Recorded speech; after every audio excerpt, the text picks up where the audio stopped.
summer, and a high-tech mountain railway speeding skiers to the summit. But on the opening day of the season, the new train erupts into a fiery inferno. 155 people perish in 9 minutes. One man will emerge a hero of a perilous mountain rescue. Now, with cutting-edge computer technology, we reveal exactly what went wrong. Disasters don't just happen. They're a chain of critical events. Unravel the fateful decisions in those final seconds from disaster.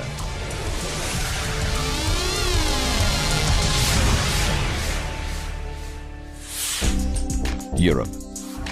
Austria. The village of Kaprun. November the 11th, 2000.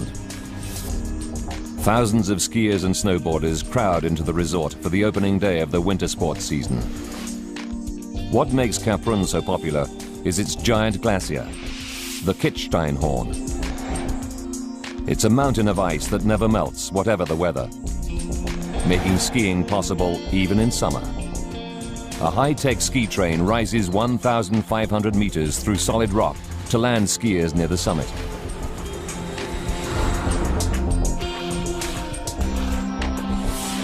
Next to the upper station, a restaurant and shopping mall. –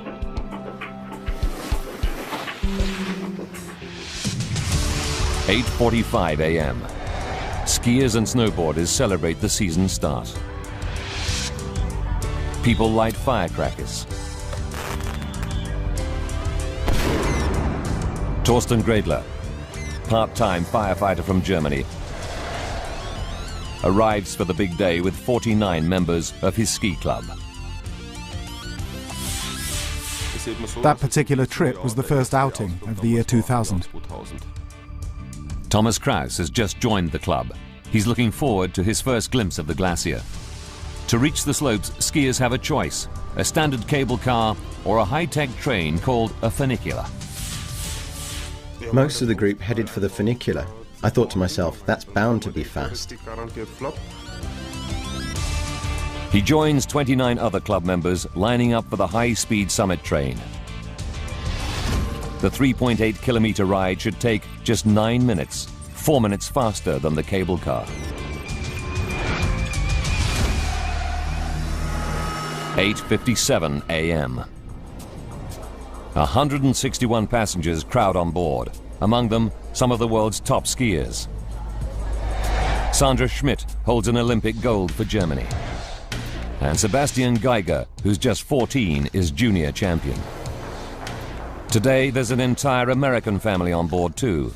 US Army Major Michael Goodridge, his wife Jennifer, and their sons, 5-year-old Kyle and 7-year-old Michael. A longtime member of Torsten's club, Manfred Hiltel, thinks nothing of taking the train. I've been skiing for decades and regularly travel in cable cars, chairs, lifts or funiculars. I didn't give it a second thought. 9:02 a.m. Control room staff keep tabs as the train pulls out of the valley station. First, it crosses a spectacular 600-meter ravine before entering a steep tunnel that climbs through the mountain.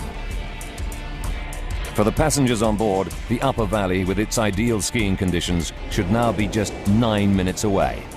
But today will be different. The train first opened its doors in 1974. It was an engineering triumph, the first of its kind. An underground train inside a mountain, climbing at speeds of 25 kilometers per hour up a steep 30-degree incline. In 1993, it was modernized, giving it a sleek, futuristic look and making it the pride of Austria's ski resorts. The system is ingenious but simple. There are 2 trains, each one balancing the other. As one climbs, its twin across the tunnel descends. At the top station, a powerful electric motor and pulley system pulls the trains up and down the track. Neither train has an engine or fuel. There are no drivers, just an attendant at the front of the train who operates the doors. Each train has 2 coaches with 8 separate passenger compartments. There's a cab at the front and the rear of the train for the attendant who switches back and forth as the train travels up and down. It can carry up to 180 passengers. Every day, more than 1,000 people use the train, and it enjoys a perfect safety record. Until now. 9:02 and 3 seconds. The 161 passengers are spread through the train. Thomas Kraus is in the last compartment. Just 20 meters out of the station, he spots something. The first unusual thing I noticed was the smoke. It was like a cigarette that you put down for a moment. Thomas is at the back of the train near the empty attendant cab, which is only used for the downhill trip. Smoke from the cab starts to seep into the rest of the car. Passengers grow concerned, then agitated. There are no smoke alarms to alert either the train attendant or the control room. One passenger tries to make a call for help on a cell phone. Others bang on the rear wall of the coach. But no one hears them.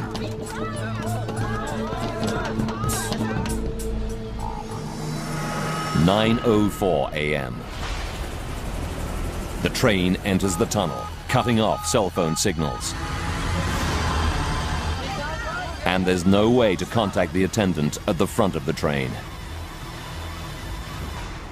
He's more than 50 meters away, totally unaware of the crisis unfolding in the rear compartment.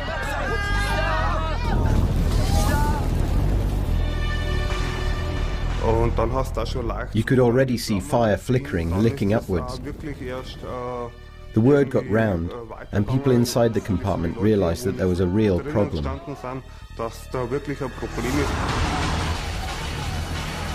9:05.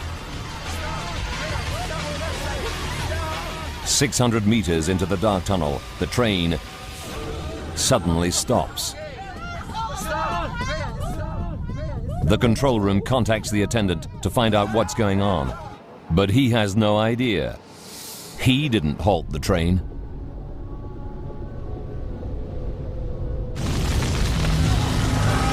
"9:05 and 30 seconds. The rear coach is now filling with toxic smoke. But there's no emergency door release. The 161 passengers are trapped.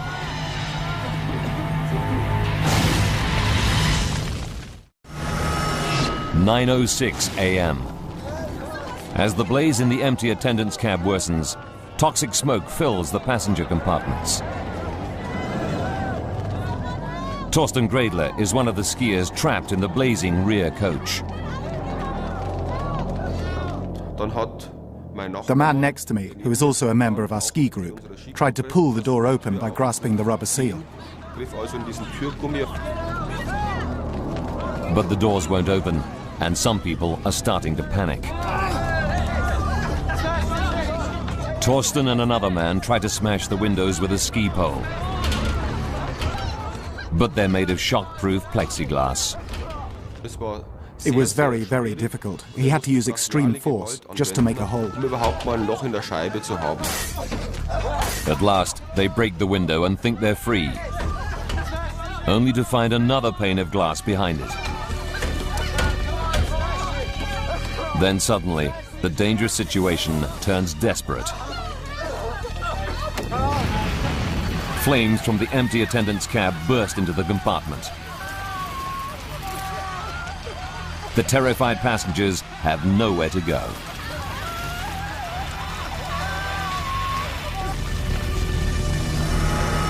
"9:08.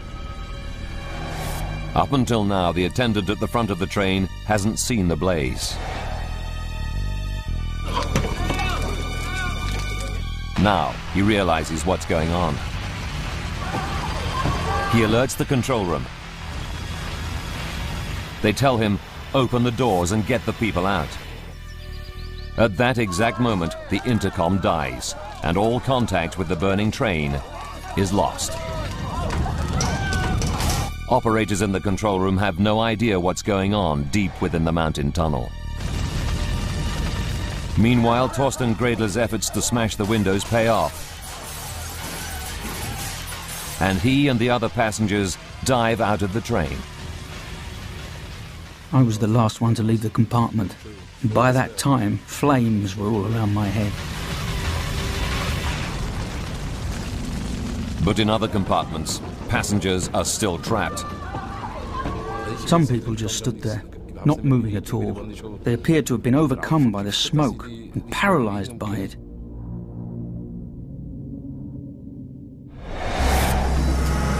"9:11 a.m.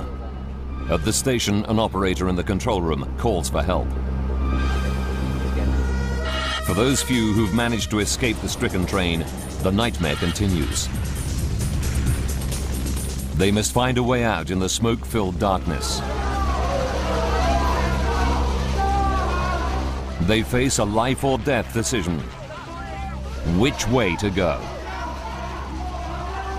Up, away from the fire, or back down, past the fire? Torsten Gredler has been a volunteer fireman in his hometown for 25 years. His instinct tells him to head down. The emergency stairs run right through the tunnel to the exit 600 meters away. But first, he has to clamber across the rails wearing ski boots. The ski boot on my right foot got stuck in the rails, and I just couldn't wrench my right leg free. Fellow ski club member Thomas Kraus is already on the staircase. He sees his friend trapped on the track, surrounded by the flames. I gave him a hand, and the two of us ran past the train. With his ski boot now free, Torsten tells Thomas, Manfred and others to climb downwards. But the emergency steps are narrow and very steep, and they're slowed down by their bulky ski gear, making progress agonizingly slow. It was dark. I stumbled because I couldn't get into a rhythm. My ski boots were like plaster casts. Running downhill in them was extremely difficult. Under Torsten's guidance, the desperate group tries to stay together.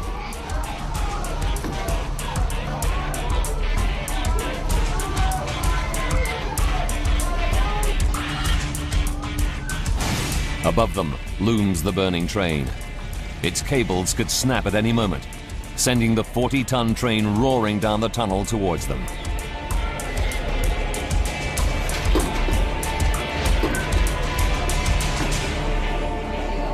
At last, the 12 skiers emerge into the daylight. They're exhausted and terrified, but alive.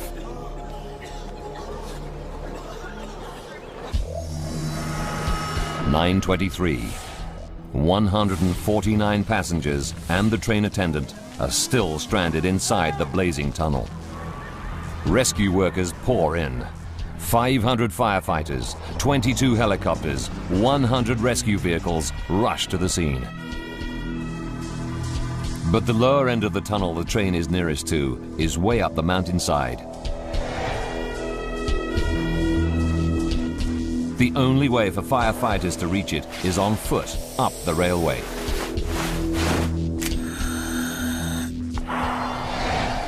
What they encounter is terrifying. The train is ablaze from end to end.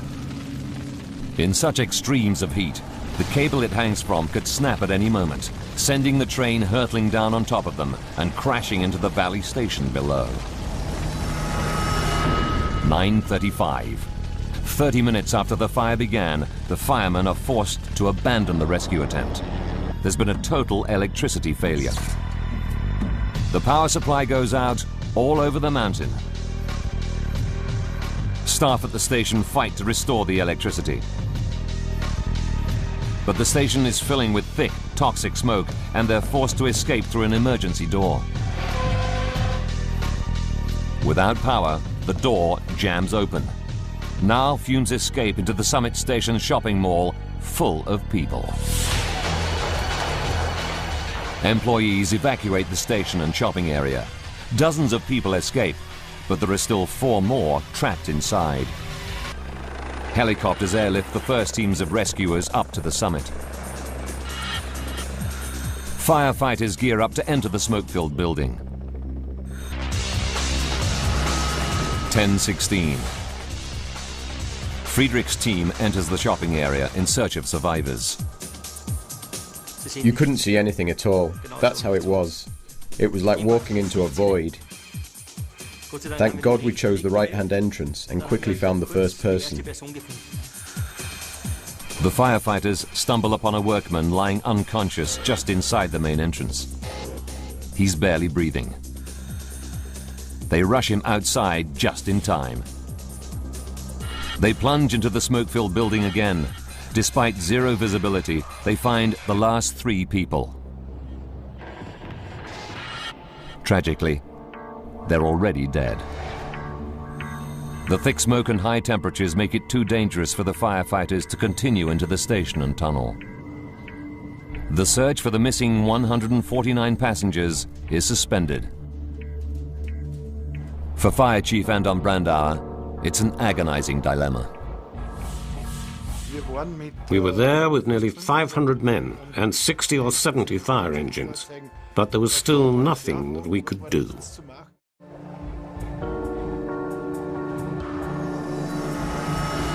12 midday.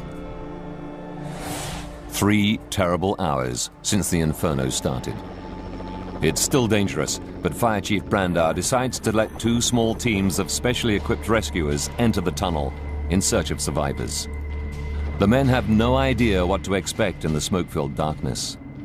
One team reaches the sister train, which was heading down the valley at the time of the blaze. Inside, they find the bodies of the attendant and his only passenger. Further down the tunnel, rescuers arrive at the burned-out train. Around it, the track is completely destroyed, rails torn and twisted. Then they make an awful discovery.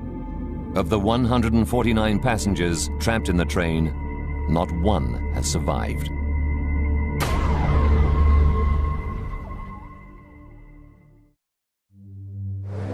What was to have been a great day's skiing has turned into a day of unimaginable tragedy. In total, 155 people are dead. Only 12 incredibly lucky survivors escaped the fire.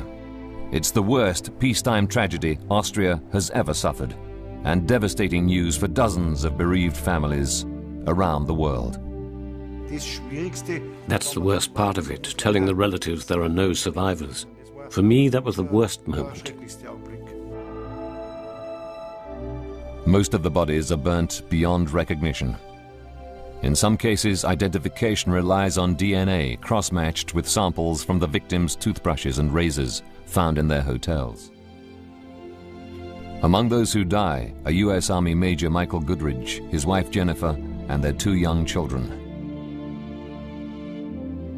World freestyle skiing champion Sandra Schmidt perishes along with her parents.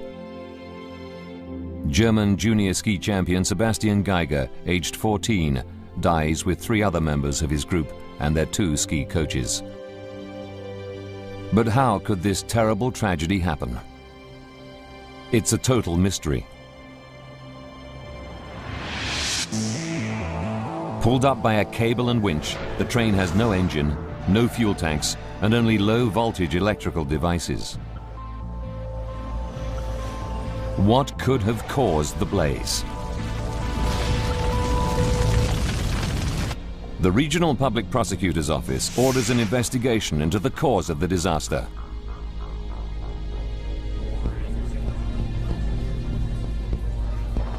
They appoint Helmut Prader to head the inquiry and recruit a team of 12 to solve the mystery.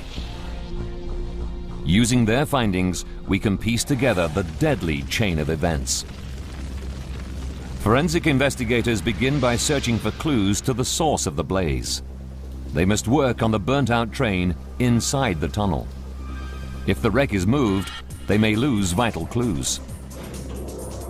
They haul the sister train, untouched by the flames, out of the tunnel for analysis.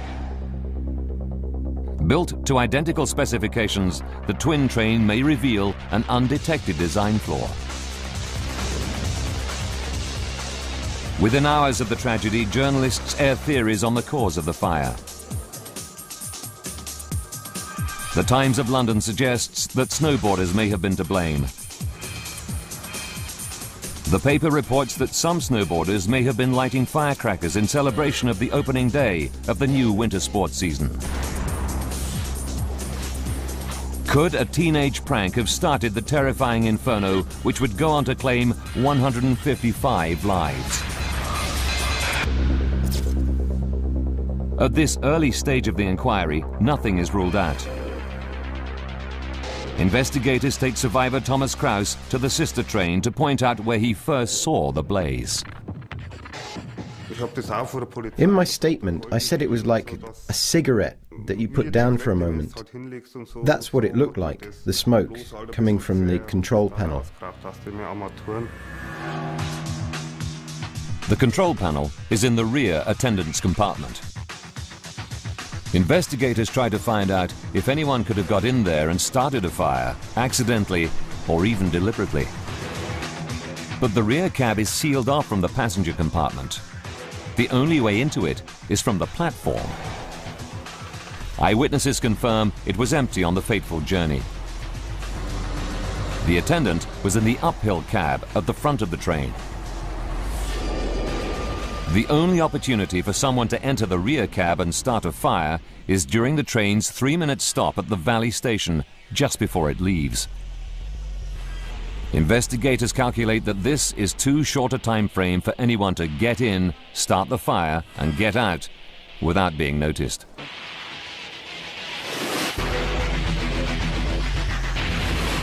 They dismiss theories that a snowboarder or anyone else started the blaze. Still, they concentrate on the rear guard's cab. Something in there did cause the deadly blaze. But what?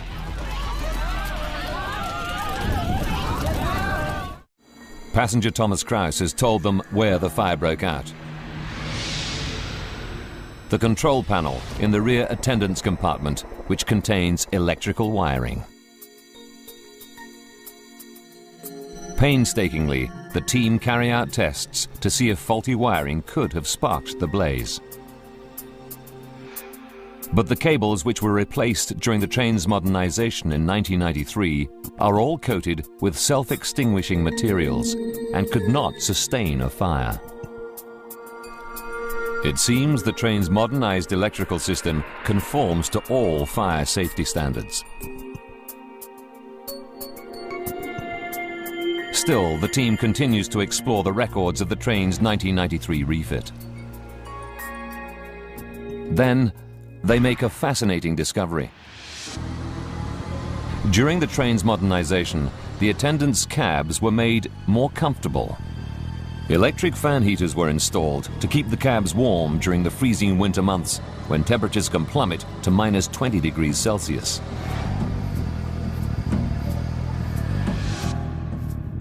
And they're located beneath the control panels, where smoke was first spotted.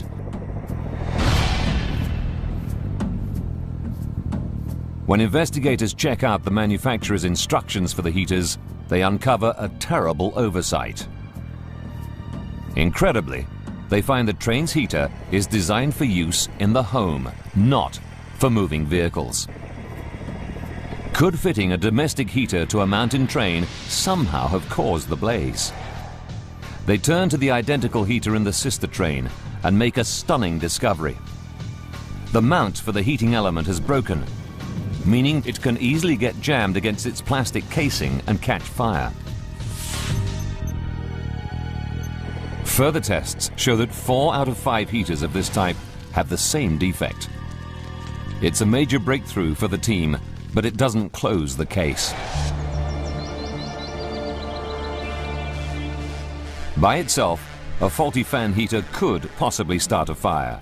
But with no fuel on board, how could it grow into an inferno so ferocious that the train's aluminium body melted and its steel rails buckled? Investigators are baffled. But then one of the team stumbles on a pool of oily liquid on the track. The trail leads upwards to the tunnel's entrance. They send it to a forensic lab for analysis. Results show that it's hydraulic oil, just like the oil used in the train's braking system. And it's highly flammable. Professor Joseph Nedges is an expert on this type of railway. There is no other explanation than that this hydraulic oil originated from the damaged train itself.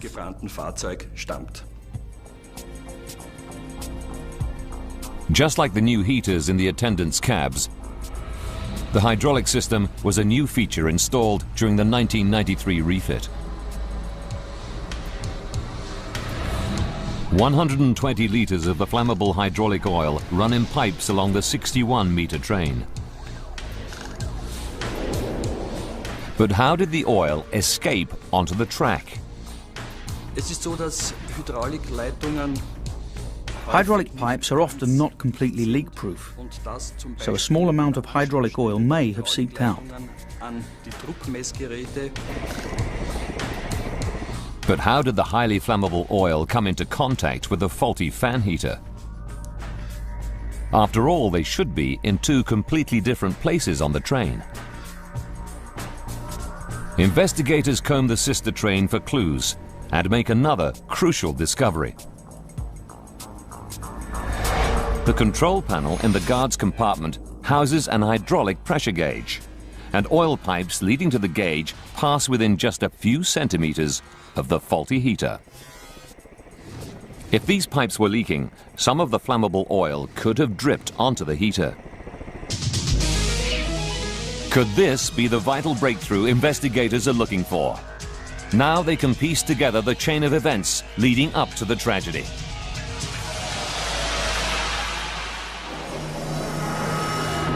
"14 minutes before disaster. The train fills up with 161 skiers. In the empty attendants' cab, a dribble of oil is already dripping down the pipes into the heater, which comes on automatically during station stops. A design fault causes the unit to overheat.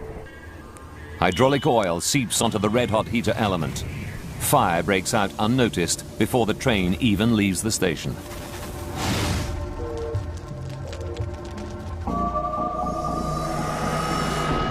"9 minutes to go.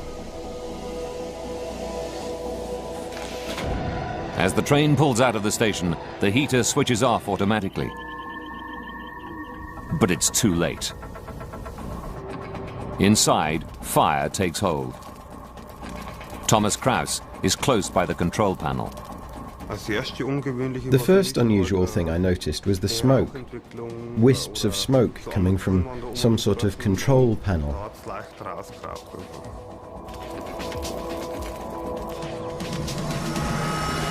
"7 minutes. As the train approaches the tunnel, flames from the heater melt the leaking pipes.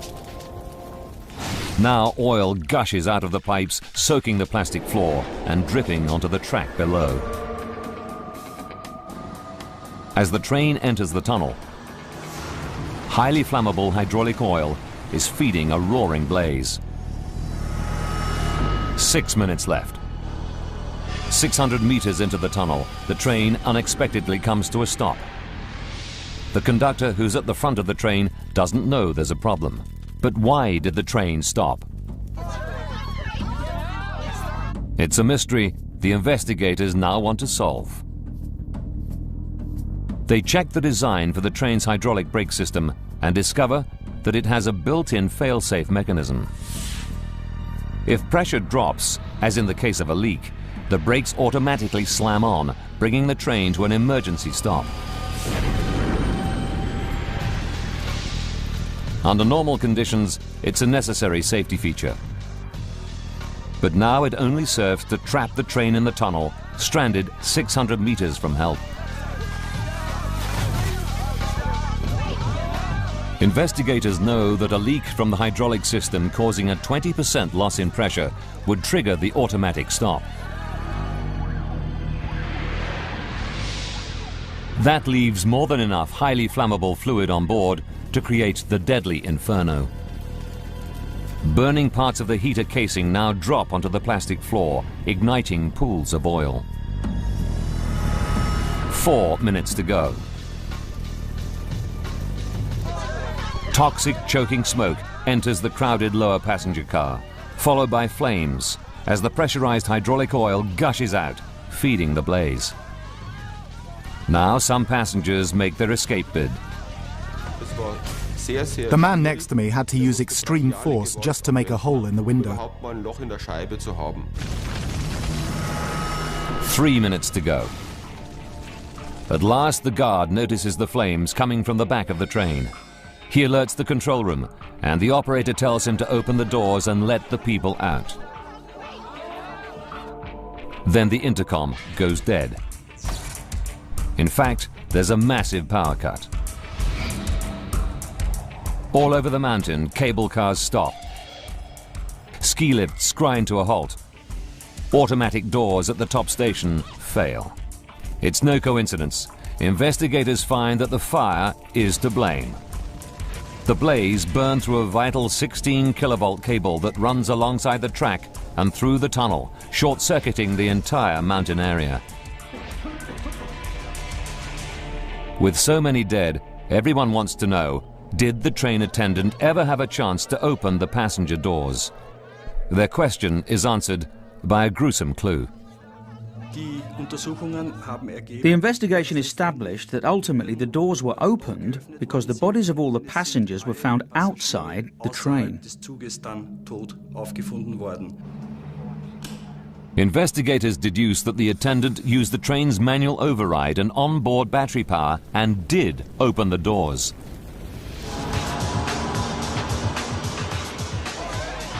But out of the 161 passengers on board, only a dozen ever made it out of the tunnel to safety. It's a mystery. What did those 12 survivors do differently from the 149 who perished in the flames?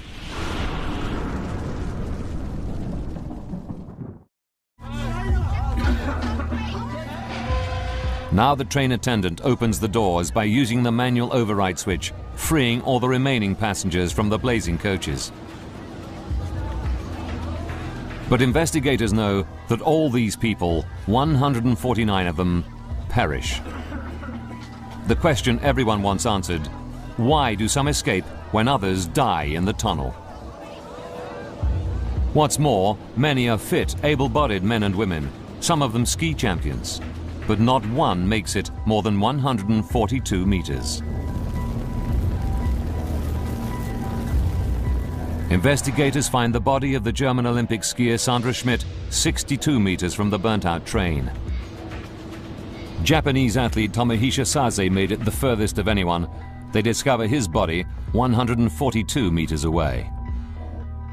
But most people have fallen within the first 15 meters of the train. What investigators need to know is, how did 12 survivors cover more than 600 meters to get to safety when most perished no fewer than a few steps from the train? To find out, the team studies other severe tunnel blazes from around the world. They find the answer to the mystery in the design of the Capron tunnel. It's built at a steep angle of almost 30 degrees. It means that when the blaze broke out, it would not behave like a normal tunnel fire. Dr. Richard Bettis has studied tunnel fires for 17 years and knows this is a major problem. The important thing about a fire in a tunnel is that the heat and smoke have got nowhere to go. Smoke and heat will rise up to the roof and spread out in both directions. But if the tunnel's inclined, all the smoke will go upwards. And the direction the smoke travels is critical to the passengers escaping from the train through the now open doors. They face a crucial decision: which way to go. Downwards on a steep stairway towards the heat and smoke of the fire, or upwards, away from the inferno. Just 12 decide to run downwards. The remaining 150 people all go up, towards what they believe is safety. But that's the direction in which the heat and smoke travel, in a tunnel that's now a giant chimney. Stan Ames, a fire scientist, knows they didn't stand a chance. Fire is always counterintuitive. It doesn't do what people expect it to do. And what these people did in taking the decision to move upwards was to move up with the smoke, with the toxic gases and the heat, up towards a certain death. And investigators discover that most people made it no further than 15 meters from the train, not because of the searing heat of the blaze, but because of deadly chemicals in the smoke. The most dangerous component of smoke is carbon monoxide. And when you inhale carbon monoxide, it enters your bloodstream and the hemoglobin in your blood attaches to it, preventing you from using that blood to carry oxygen. Now investigators want to know why the 12 survivors decided to descend. The reason? They were led by a firefighter, Torsten Gredler. I shouted, "Run towards the bottom." The rules of how to act in smoke-filled environments have become second nature to me. As a volunteer fireman for more than 25 years, Torsten knows that to have a chance of survival, they have to get below the smoke. As he and his fellow passengers scramble out, he shouts to them to go down. But one passenger, Hermann Geyer, doesn't hear Torsten and runs the wrong way, uphill. Suddenly I heard one of my fellow passengers. It was Torsten, shouting, "Run downhill, everybody." And that was my salvation. But as the 12 made their way down the tunnel, the disaster was far from over. The inferno was about to claim more lives, some of them people who weren't even on the train. Most people would think the further you are away from the fire, the safer you would be. But in this case, the smoke and toxic gases generated from the fire travelled the entire length of the tunnel and endangered the lives of the people in the restaurant and the station 2.5 kilometres away. This is like being attacked by a fire on the other side of town. As the fire sucks in air from the bottom of the tunnel, it causes a massive updraft, which propels smoke upwards at 144 kilometers per hour. The deadly cloud also engulfs the sister train, choking the attendant and his only passenger to death. It then pours out of the top of the tunnel, killing 3 more people in the station building. It's a terrible tragedy that the investigation team wants to prevent happening again. They want to know if it could have been avoided. But when they examine the train's safety specifications, what they unearth will shock the whole of Austria. As investigators scan the fatally flawed mountain train's design, they're shocked to find it lacks even basic safety features. The train has no smoke detectors. Its 2 fire extinguishers are out of passengers' reach in the sealed attendants' cabs. There's no way for passengers to contact the attendant and no emergency brake switch. Why are there so few safety features? In the 100 years since funiculars were put into operation, no fire has ever occurred inside a coach. This meant that there was a perception that a fire like this could never happen.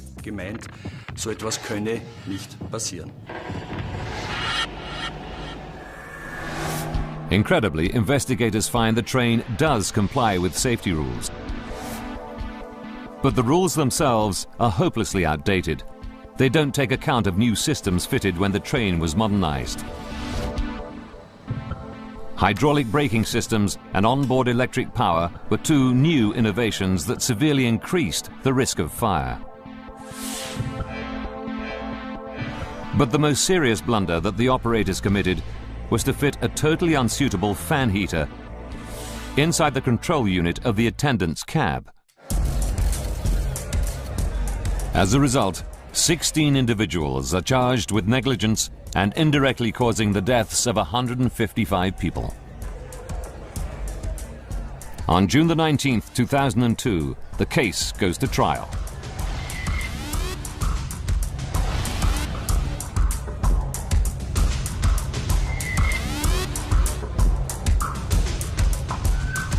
In their defense, they claim that they had taken the necessary precautions and the fire could not have been foreseen. Controversially, in February 2004, they're all acquitted after the court finds that there's insufficient evidence against them.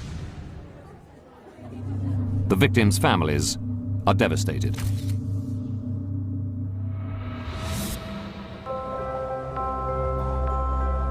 In the wake of the disaster at Kaprun, safety regulations on similar mountain trains have been toughened up throughout the Alps. This train system in the nearby Pitztal region is the same type as in Kaprun, but boasts many new features, like video links to the attendant. Passengers can get cell phone reception in the tunnel. There's an intercom system, emergency door handles, and hammers to break windows. Now it all seems so obvious. Torsten Gredler was recognized as a hero for helping to smash a train window and leading 11 people to safety. But surviving the disaster when so many died, including 20 members of his ski club, weighs heavily. When I walk down the street, I have to go past 2 or 3 houses where I know they lost a daughter. Here the husband was killed and the daughter too. That's not easy to cope with. Many of the survivors have found the courage to return to the ski slopes. I still go skiing. To begin with, I found it difficult. I'll never travel in one of those funiculars again. While I'm at work, I've got something to occupy my mind, but at night, the memories come back. The mountain train at Kaprun was a disaster waiting to happen.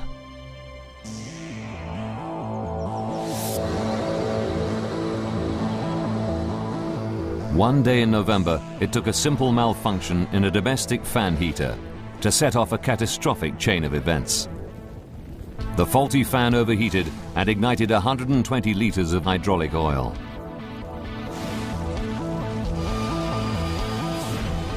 That sparked an inferno in the passenger coaches that sent smoke billowing 2.5 kilometers up the mountain tunnel and caused the deaths of 155 people.